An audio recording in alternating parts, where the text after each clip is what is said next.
भैया कहे छी। ओहो दिन भर जब तू हमारा साथ में रहे छी घर में तब भैया भैया कहे छी आ रात के स्टेज पर तू लोग लग हमारा सैया बना ली छी। अब पब्लिक के लिए कुछ न करे पड़े छै। एकर कोनो जवाब छै केना नहीं छै जवाब। अभी इनका सबके मनोरंजन के लिए ना कुछ बोला पड़े छै।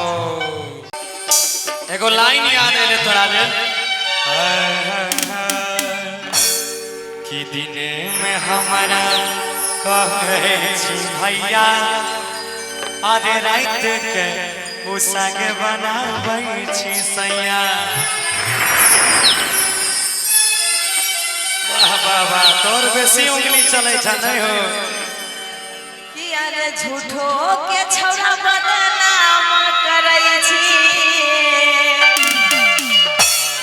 छै कहल जुगवा के कैसन समैया आबो कि दिने में हमारा कहे छी भैया रात के छमैया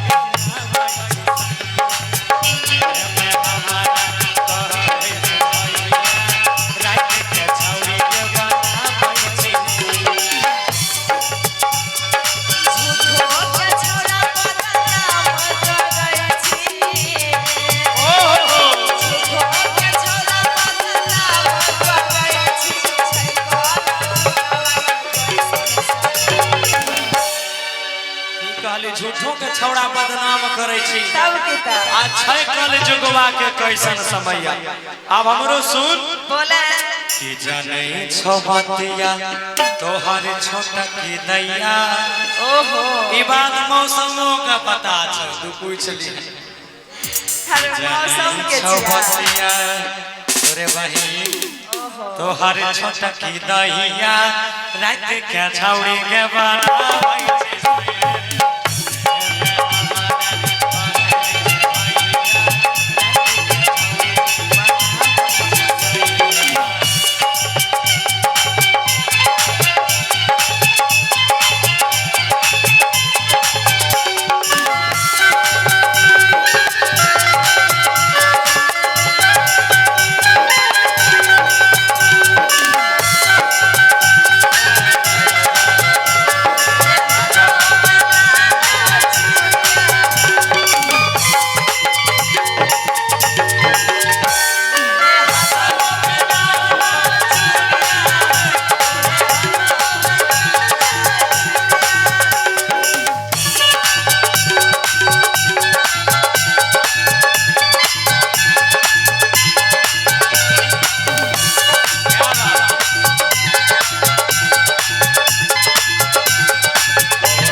दिन में भाई कहते रात में साय कहते तब यो धमकी देते कि जब बेसी बोलबी तो तोरा चुड़वाइयो देबो नहीं के तब की त झूठे मुठे के तब फंसे भी हमरा।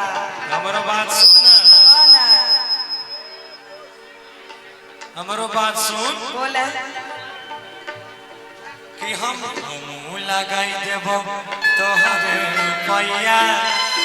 अब हम लगाई देबो तोहरा पैया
छियो अच्छा। हमरा देख देख सीटियो मारै छै ओहो तब बदनामो कहै छै करै छियो हम की तो बदनाम ना करे छी त आगे चलै छ बनवा में तोहर देखी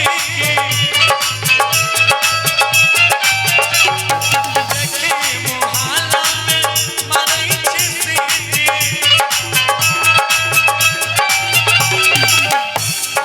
सुना सुधर जय अभियो कहै छियो रे सुधर जय अभियो कहै छौ सा रे सुधर जय अच्छा कहै छै कि अरे सुधर जय अभियो कहै छौ सा हम नहीं सुधरबो अरे भरत भयंकर गौरवय जइया